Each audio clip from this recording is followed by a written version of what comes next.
Hi, this is Graphically Alex coming at you with all things fat related. If that's something that interests you, please subscribe. I'd love to have you. And today we are going to be combining forces of Jamil and Aubrey Gordon for this January 2026 daily moment. We are going into it. I don't have much context on Jameela at all, but I have plenty of context on Aubrey.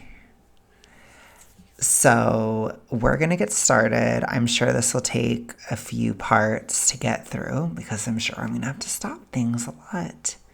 But we're going to start today. And I'm in a weird mood. I'm super sore. And I just went to the gym again and I have to go tomorrow. And it's a lot because the workout is horrible. But anyways, let's go. On this podcast, you're such a dream, such a gift, and not only are you so amazing online and on podcasts and on your own podcast maintenance phase, but you're also one of my favorite writers, and you have a new book coming out, and we're going to talk about it. Yeah. So congratulations, because it is a unfathomably difficult task to complete a book, and you are just rolling through them at speed. And I don't think her writing is that great. I've read a lot of it. It's not that great. I can only imagine it's quite stressful. Yeah, it's a lot of work, but also it's really this is gonna sound weird, but it feels like really fun, liberating work to me to sort of take apart the diet industry, to sort of take apart anti-fat bias and to figure out how it works and see that it all is kind of working on a wing and a prayer. You know what I mean? Like it's built on a lot of really shoddy information that we have been led pretty far astray by the diet industry and by sort of anti-fat myths writ large. And it feels really liberating to go, oh, the emperor has no clothes. Got it. That's what we're dealing with here. Yeah. Understood. You know? That's a lovely. It's interesting to hear her say that. This is from January of 2023. How the tides have changed and how Aubrey has kind of run away a little bit. I haven't seen Aubrey around. Having a hard time finding anything recent. I notice it. Notice. Way of putting it, because I imagine when anyone is writing a book within social justice, you know that so many people are going to be annoyed that you have exposed their inherent, maybe unconscious, but definitively what we would describe as bias. And so you have to be so fucking precise. It has to be such detailed and fact-checked and historically perfect account in order to not be taken to absolute fucking pieces, because what you say in your podcast and online and in these books is something that has the power to destabilize one of the biggest multi-billion-dollar industries in the world, and that is the diet and kind of massively rolling my eyes beyond any level, quote-unquote wellness industry. I do need to read her books. Or I need to read at least one of them. Maybe we can do it with members. I don't know. I need to figure out how copyright works with that. I know I can at least like give a reaction to it in some way, shape, or form. And I need to watch her documentary. And I said I was going to do it in January, and it's January. And I'm going to have to watch it soon, which is horrifying. So... Listen, I'll take that. Yeah. I'll take that. Yeah, I feel like I'm sort of like, I have like a little slingshot and I'm rocketing little pebbles at this giant monolith, right? And enough chips and, hopefully we'll get somewhere, hopefully we'll destabilize it a little bit. Well, for anyone who hasn't heard your first episode on this podcast, then I hope people do. I think she failed. I think it's not really going that direction at the moment. Can you explain to me why fat phobia and diet culture are so important to you? Like they've become like a core part of your work, although your work is also important. It's important to say very intersectional, and you have always been, I mean, even professionally, an advocate for multiple different groups as rights. But why is this specifically something that you are just going to die on this fucking hill? And I'll die I sure right am. with you. We're going to be buried right next to each other. Yeah, absolutely. I will definitely die on this hill. Okay. I mean, I will say I am a lifelong fat person. I have been at the high end of plus size clothing, or into extended plus size clothing, which means plus size stores don't carry your size. I've sort of gone back and forth between those two for basically since I was a teenager. And also, like many fat people before me, faced immense pressure to diet, and like many fat people before me, developed an eating disorder as a result of that. And Chicken before the egg. So it happened before. It's part of why she was big. Okay. And it never went away. Okay. So on this channel, we talk a lot about, we call it the toxic ritualistic. I particularly talk about hinge, or binge, so the side where you are doing too much. That's what I focus on the channel. Although some of what I say, it does apply to all of them. But she's always been in hinge as a teen and beyond. So it's actually pretty common to start that. Well, not common, but if you severely have the issue, then you start it usually around teenage years. I started it, I went through some trauma around the ages of 9 and 10, and I started to have the problem pretty much after that, although it started mild and then eventually became severe by the time I was in high school. And in my senior year, I upsized by 50 lbs, for example. So I was very much in it at the time. I was very triggered because my trauma has to do with my dad, and my dad was coming back into my life around my senior year. And so it was this big drama at the time. It was very triggering. You can totally see it. It's like textbook. Okay. And it led into a 50 lb upsize within the TR during that year. So I very obviously had it severely. That was the year that I became super morbidly obese. I was that way all the way until 2024. So I had a couple moments throughout the years where I dipped into morbid, but then I'd go back up immediately, pretty much. And in 2024, it was when I left. I left the toxic ritualistic completely in 2020. It took me 6 years. So I discovered it and started fighting it in 2014. And I got out completely in 2020.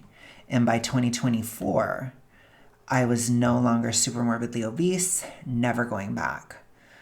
By 2025, April, I was no longer obese, period, never going back. By September 2025, I was no longer overweight, and I went by body fat percentage. I had gotten under 25% body fat. I was no longer overweight.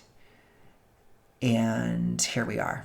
And then I've been maintaining really recently. So I did a reverse dieting process in late October going into November and December, and then have been at maintenance since December 18th. And here we are. So quite a journey. Lots of downsizing, lots of recovery, lots of mental work that went into that. And I was very hugely fat for a very long time. So I do have some perspective on some of the things that Aubrey says. And what I will say is she was in it. She's still in it. So she didn't develop it because she was fat. She became fat because she had it. Okay. So it's really important to understand that. I think as I've gotten further and further into researching anti-fatness and where it comes from, researching the BMI and where it comes from, researching the idea of an obesity epidemic and where it comes from. And the ties between white supremacy and anti-fatness. No question. A friend sent me a book the other day that is an actual. So a lot of people within the toxic ritualistic, particularly hinge, they will tend to use politics and religion. So those beliefs, they will be manipulated into a reason why a person cannot downsize. Okay, and this can happen all across the political spectrum.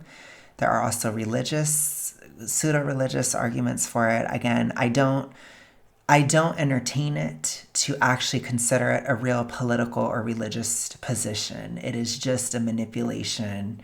It's sort of a gaslighting campaign, or I call it like a political campaign that people do when they're in Hinge, because they have to explain why they are so big and why they cannot change, because it's so visible and so obvious. So you have to kind of blame shift. You have to gaslight at times. You have to really manipulate the truth. And oftentimes people use belief systems to do that.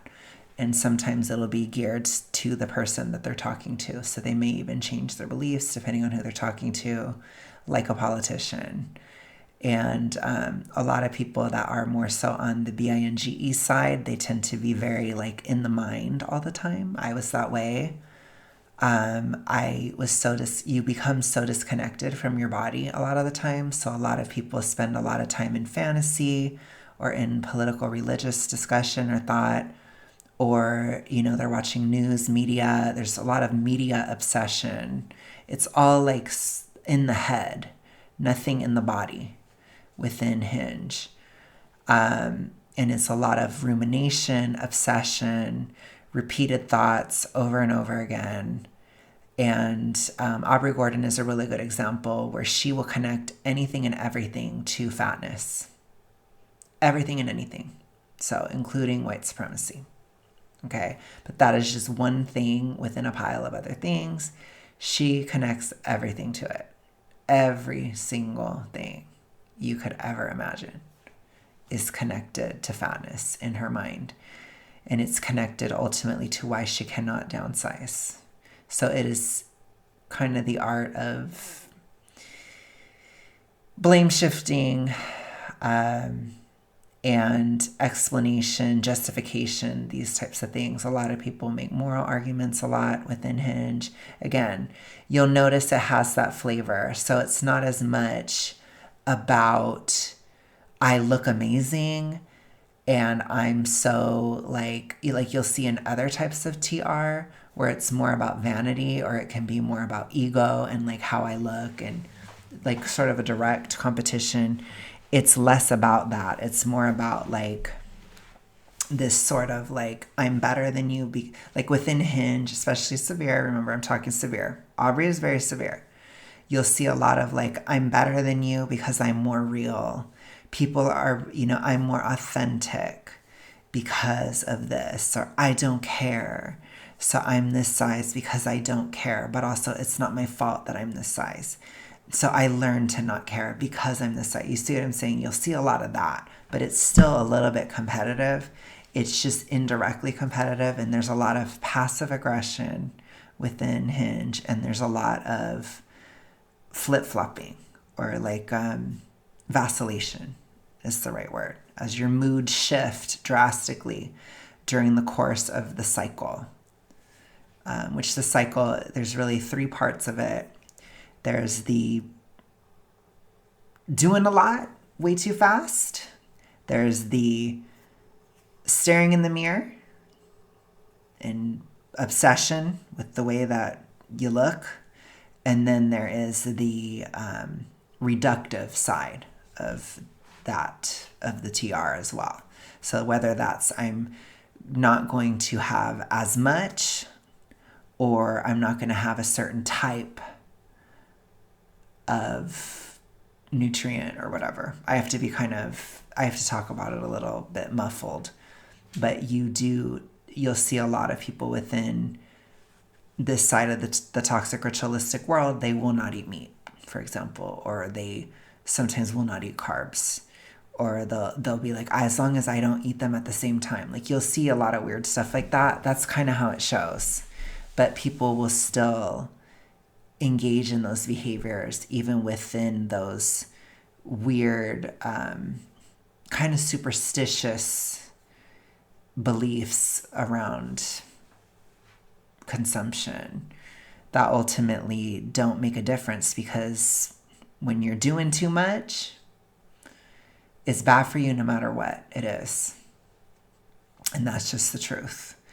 But there is that reductive side or reductive quality to it that a lot of people do not emphasize, especially because people often will say that it is food addiction when it's not.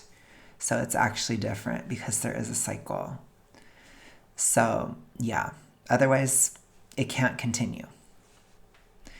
Let me just put it to you this way. If you're eating a lot of whole foods, it's going to be a lot harder to engage in the toxic ritualistic behaviors if you're eating a lot of that. If you're not, though, if you cut some of them out, then, then circumstances are different. I'll put it to you that way. All right, let's continue. American Nazi Party diet book that is Wow. like straight. Yeah, we're getting into it, right?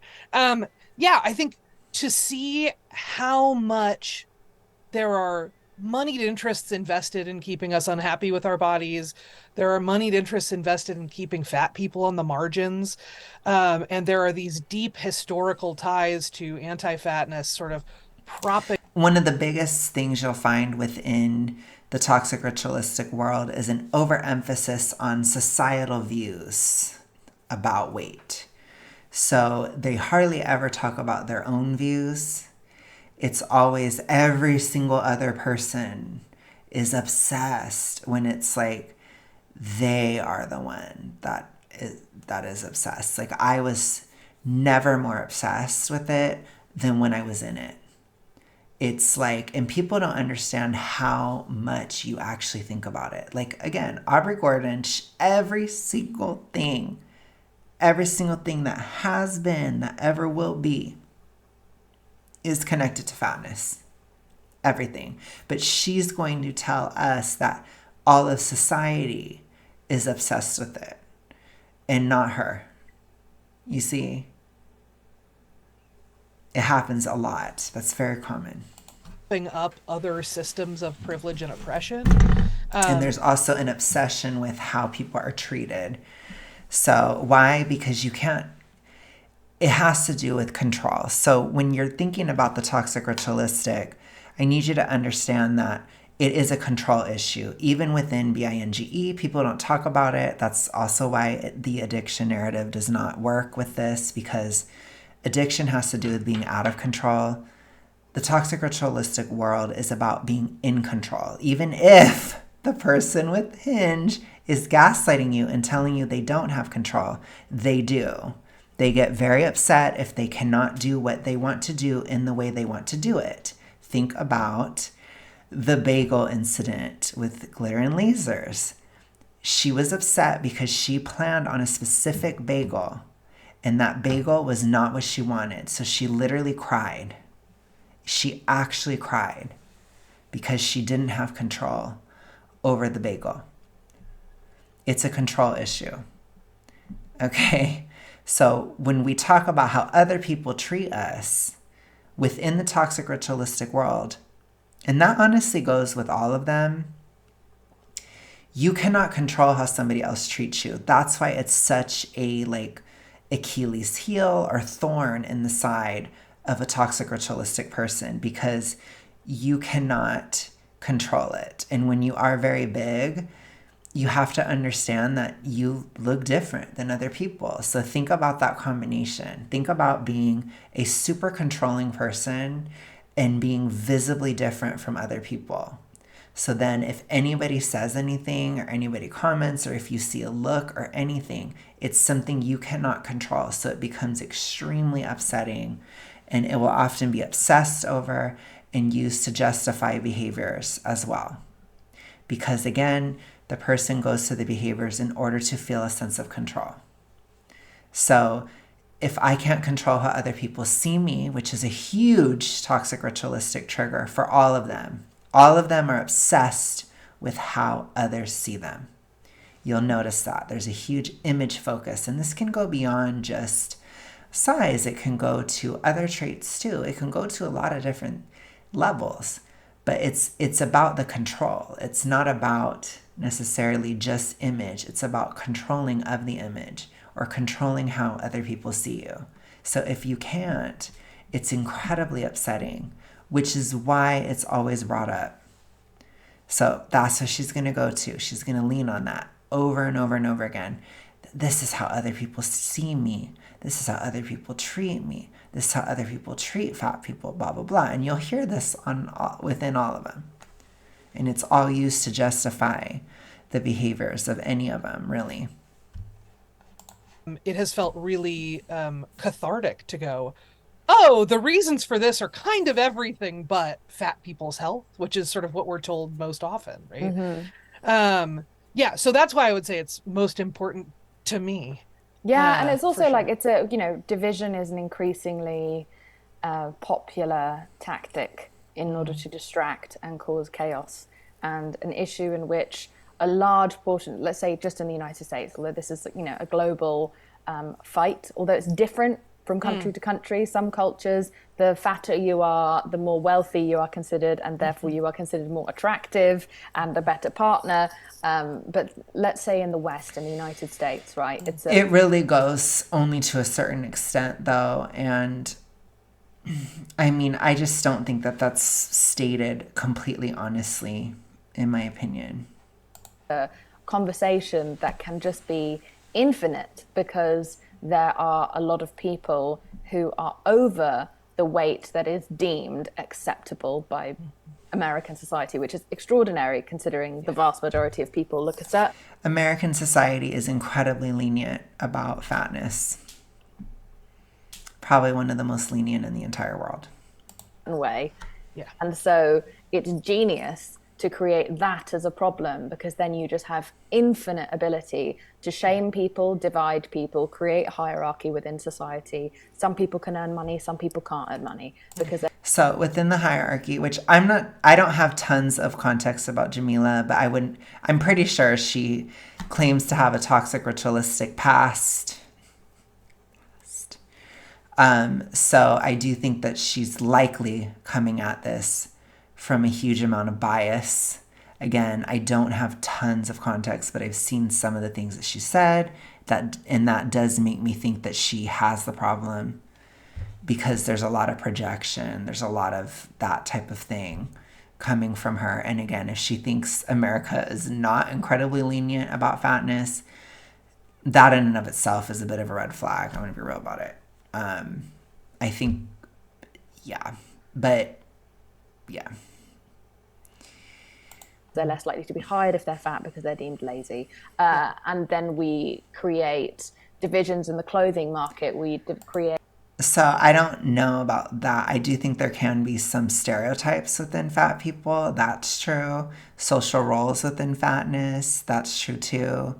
But there is also, you are less productive when you are fat. It is true. And people will be like, well, I'm still productive. You would be more productive if you weren't fat.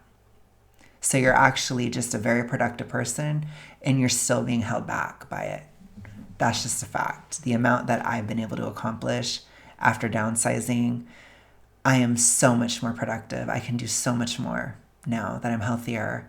So even if you are still functioning at a high level, you likely would be absolutely exceptional if you were not fat. That's just the truth.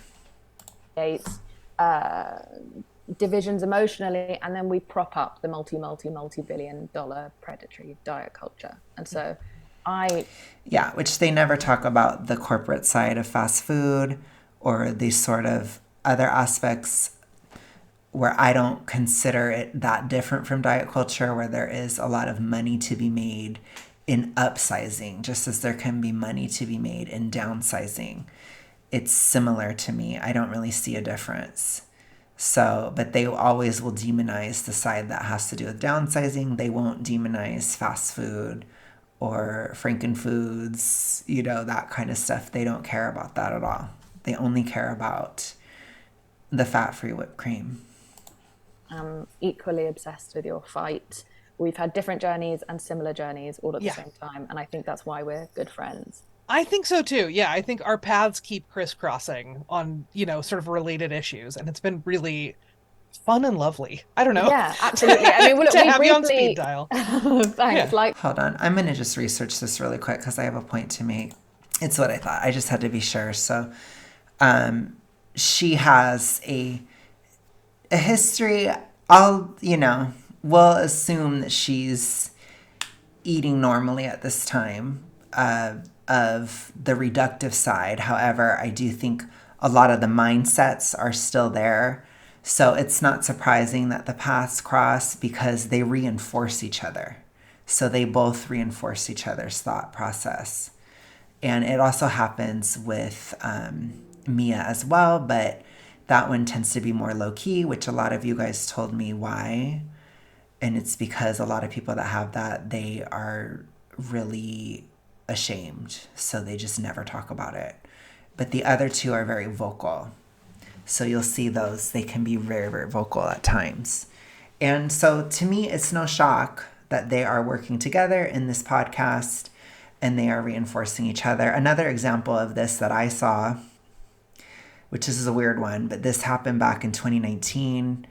It was with Shane Dawson. He interviewed a famous person with a reductive issue, Cooney. you know. So yeah, that was another moment where they were reinforcing each other. Okay. I'm like nervous to even say her name because I feel like YouTube is very like touchy, but Shane Dawson interviewed her and I remember watching it and I was like, what is going on? But they kind of co-signed each other's BS. Shane Dawson definitely is on the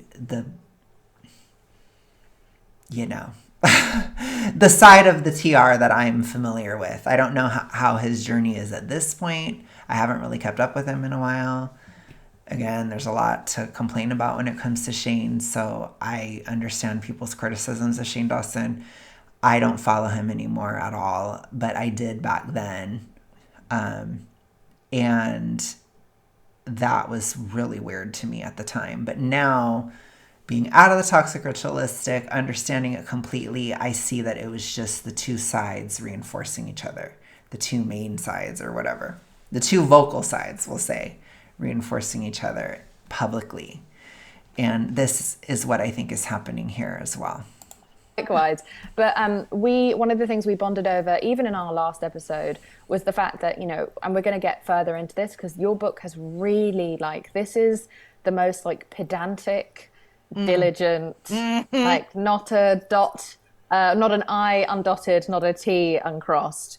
You have gone into every single fucking possible question anyone can have around fat phobia, fat history, diet history, etc.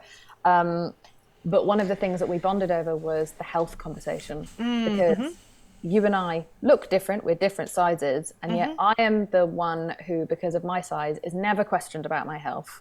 You are constantly questioned and critiqued, even to your face, even by complete strangers. And yet I am the one who's absolutely fucked health-wise. And you are comparatively pretty fucking healthy and less likely to die early. It is a false dichotomy and a false choice. They can both be unhealthy at the same time. So I think that that's really important to understand. I do think that people tend to be blinded to one side or the other. We don't do that here. We look at both of them and we see both of them as unhealthy completely. So again, it is not a choice between the two whatsoever. And that's really, really important to understand. These are two extremes that we don't need to be a part of, period. Okay? But no one bothers me around my health, and it just perfectly displays the whole health versus, I don't know, fat debate. Yeah, I mean it is a very transparent moment. It's two extremes. So I would advocate against it. Again, in my opinion, if you are against the toxic ritualistic, you have to be against all of them because they're all basically the same. There might be some slight differences, but they're all based upon delusions, weird logic, control issues, etc. it's all kind of similar. It's similar enough that you have to be against all of them. And so we definitely are on this channel. Again, we support all forms of recovery. We're super happy for everybody who gets out, everybody who makes progress towards weight normalization. Super happy, period. I hate this issue so much. I really, really do. I really hate it. Again, I take accountability. I gave it so many years of my life. But I am so happy that I'm out and I'm physically recovered. And that is a huge blessing. And I'm going to keep on talking, you know? So here we are. When someone who does not know me tells me that they are concerned for my health, or I'm like, what do you know about me that I don't know? What's happening here? Yeah, break into the lab and find my blood test results. Totally. Just remember, there is hope and you can get out. You can get out. Even if you feel like you can't, you absolutely can. Even if it takes work, even if it takes years, you can get out, and you fight it like hell to get out. You get out, period. I was very severe, deadly severe, and I got out and I recovered. So you get out, period. And I think it's also very revealing about how culturally we are willing to put our perception of someone else's health at the center of when and whether we treat someone else with dignity in a really basic way, right? Like, even if people did know specific health conditions that you have, it would still be deeply weird of them to walk up to you as a stranger and go, I'm really concerned about your health. You probably shouldn't be eating that, right? Like, that's a weird meddling thing to do. But it's our primary template for engaging with fat people, right? 100%. It's like, I mean, it's the main way. Yeah, I've had Roxanne Gay on this podcast tell me that she's had someone come up to her and... Well, I think that it's important to understand that this also, there's a lot of shades of gray in this. It's not as common if you're not as big as Aubrey Gordon. So we have to acknowledge too, there is a different side of the toxic ritualistic when somebody is very visibly within it, where it's very extreme. Then you would have people saying things on the reductive side as well, if it's very visible, like it is in the case of Aubrey. It's very, very visible. And she may not like that, but it's true. Like, she's an extreme case. Again, with other people, it's maybe not as much. Maybe they're mid-size, maybe they're small fat, right? And maybe they have the issue, but it can slide under the radar more because it's not as bad. And I still think it matters. I still think it's a waste of your mental bandwidth. And it's just awful for you regardless. But it's sometimes not as obvious if you're not having this massive issue that requires a lot of weight normalization. If it's that bad visually, then people will say something on both sides. Absolutely. And remove an item of food from her trolley as an attempt to help her, to save her from herself. Yeah. Fucking Same. amazing. Mine was a watermelon. Someone took a melon out of my cart because it had too much sugar. It's like, okay, great, good. This is fun. It's such a weird, like, morally superior and peculiar. I just, in a billion years, I wouldn't consider doing something like that. And something that you get into in your book that we both especially want to talk about was this feeling of responsibility that thin people seem to have taken up. I don't think that would work. I'm just going to tell you, I think a lot of people have an ignorance about the problem. They don't understand it. So trying to control what somebody in the toxic ritualistic is doing, it's probably not going to work. It's kind of like you're pushing on the ultimate trigger or the ultimate hot button when you do that. So I don't agree with it. It's the same thing with shaming somebody. It tends to pour fire on gasoline. It tends to, oh gosh, maybe it does pour fire on a gasoline. I meant to say it the other way. It tends to pour gasoline on a fire when you shame somebody as well within it, because it's often used to fuel the behaviors. And that can really happen with any of them, really. Like a lot of people that are on the reductive side, if you try to shame them, they use it. So it doesn't work. So, but people tend to go to that because it's kind of like you could just have an emotional reaction, and that's what you tend to do. You try to like intervene, or you try to control, or you try to shame somebody into like getting out of it. And it's like it doesn't work. It's the same thing with the addiction narrative. So people will use the addiction narrative around food. It doesn't help because you try to shame it and it doesn't work. What you have to do is you have to shame the logic. You have to shame the belief. Well, that's stupid to believe that.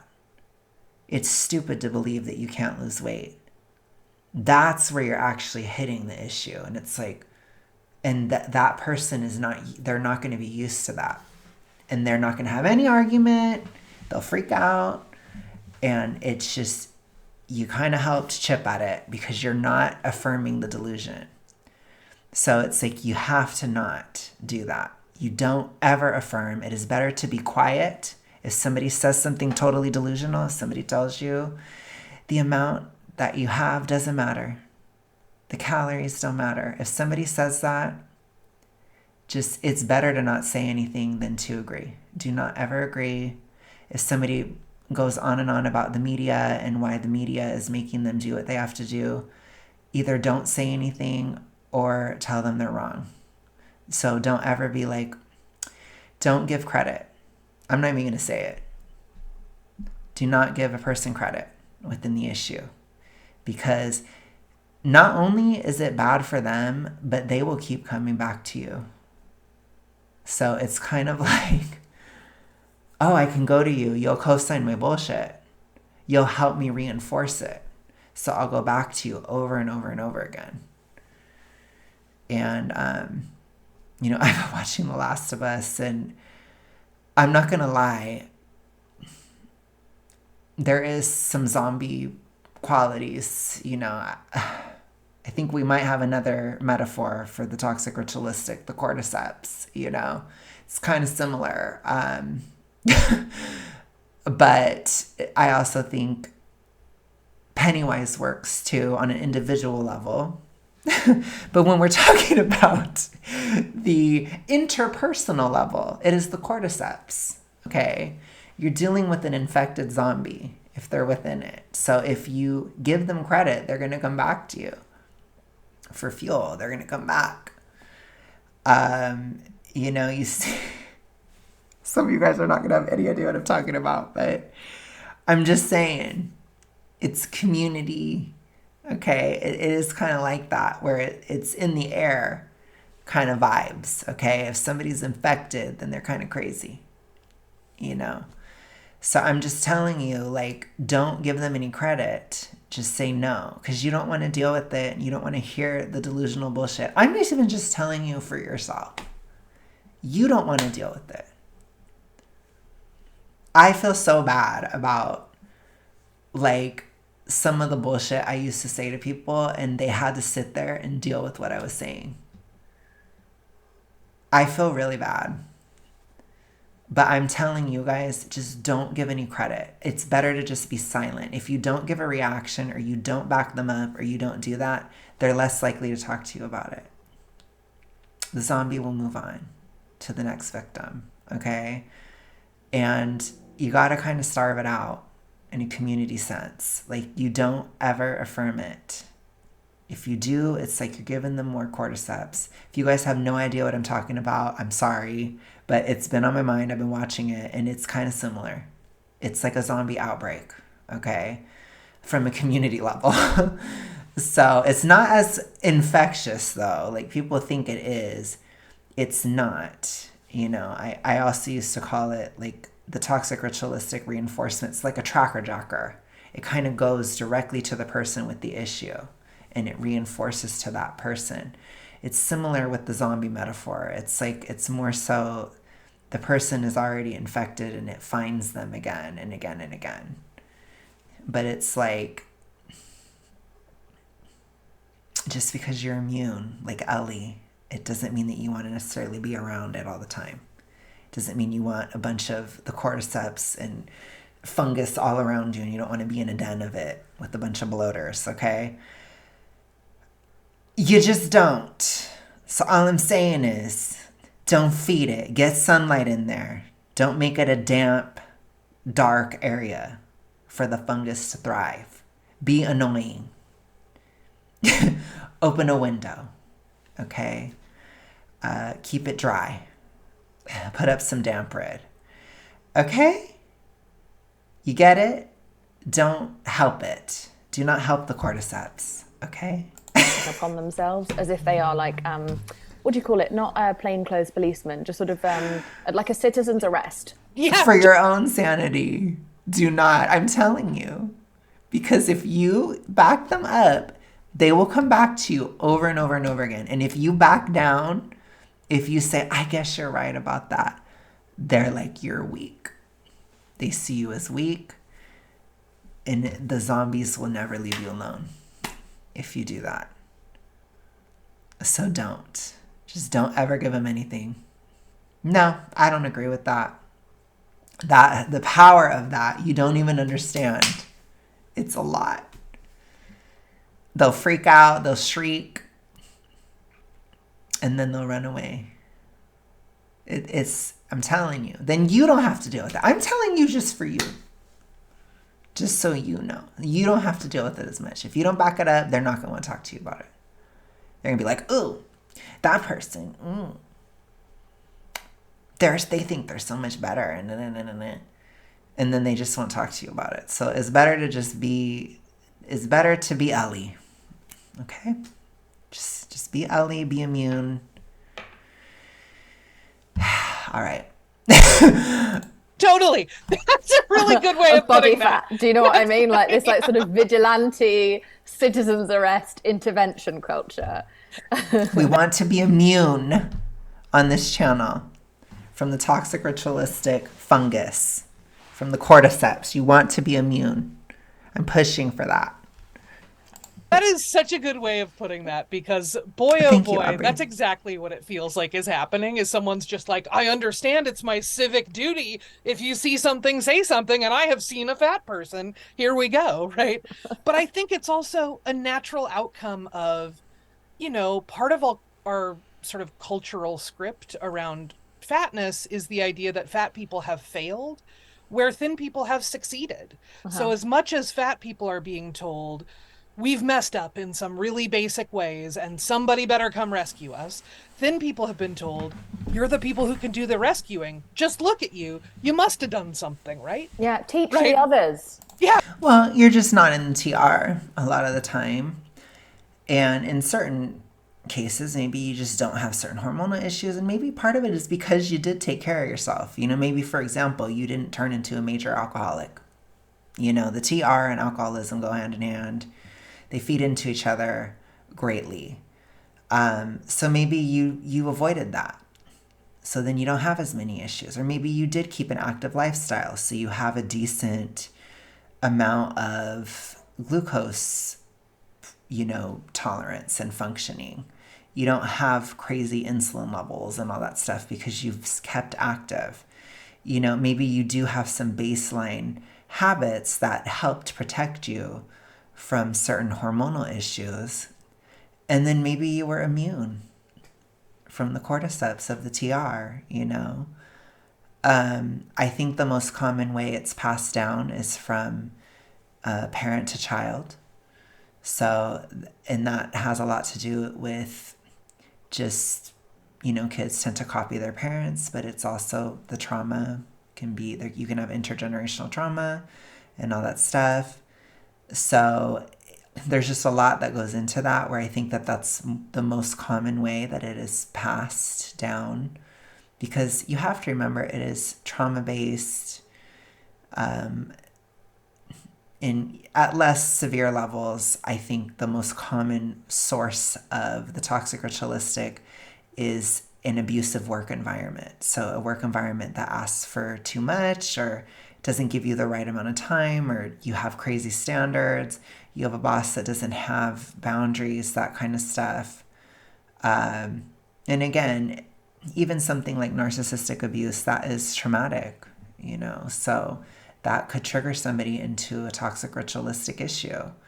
So in my opinion, it happens due to extreme stress for a long period of time, or an acute trauma, or in my case, it was a combination of the two. So it was a stressful, traumatic, long-lasting situation, which is why it was so bad for me. And that's where it came from. So it's kind of like that. That is where the cordyceps infection occurs. I'm just kidding. I'm kidding, but not. It's in those types of environments. So otherwise, you're going to be probably immune because it's crazy. And you're just like, ew, I'm not going to do that, you know? You might try a fad for like a couple days, but that's not the TR. You might want to downsize, but that's not the TR. Like the TR, there are criteria, and it's not just about thoughts and feelings. There are behaviors that go with it. And then particularly and especially within the reductive side and hinge, there's a visible change, you know, as well. So there's a lot to it. But with that, I think we're going to end this episode here. I'm tired. I have to go to the gym again tomorrow. So we're going to definitely continue, but I will talk to you guys again soon. I will see my non-members again on Sunday. And I will be doing a members only video for Saturday. So I will see you guys later. Have a good one. Bye.